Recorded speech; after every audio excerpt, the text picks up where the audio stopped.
I'm Ryan Greathouse with Strut South TV, and pro staffer of Lost Lake Custom Turkey Calls.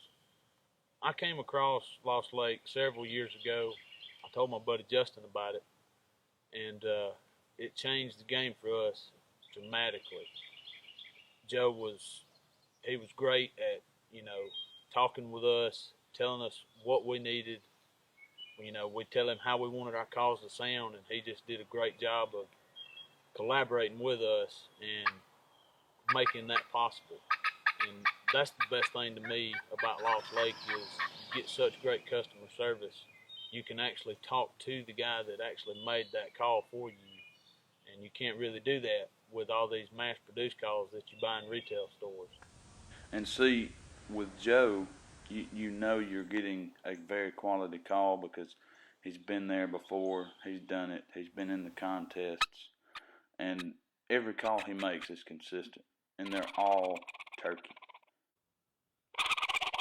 There's not a doubt in my mind that if you go with Lost Lake turkey calls, you will have more success.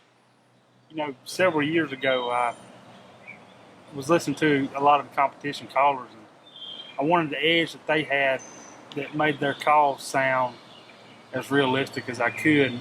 Not necessarily to call on the calling level, but to be more realistic when I was hunting. I found Lost Lake Custom Turkey Calls on the internet. Actually, a friend of mine had told me about it, and I got on there and played around with it. I played with his build-it-yourself custom design, built a few calls, tried out a lot of Joe's calls that he had that were kind of his production type calls, but they were still custom calls. And once I started calling with them, I noticed that I was getting a lot closer to getting that sound that I wanted to reproduce than I was with the bigger store-bought brands that I was finding at local sporting goods stores and retail stores. And it really just changed the way I hunt turkeys. I believe it made me more successful, and my calling improved tremendously. And Lost Lake is fully responsible for that, and I think those calls are the only reason that I've grown to be, one of the main reasons I've grown to be the turkey hunter that I am today.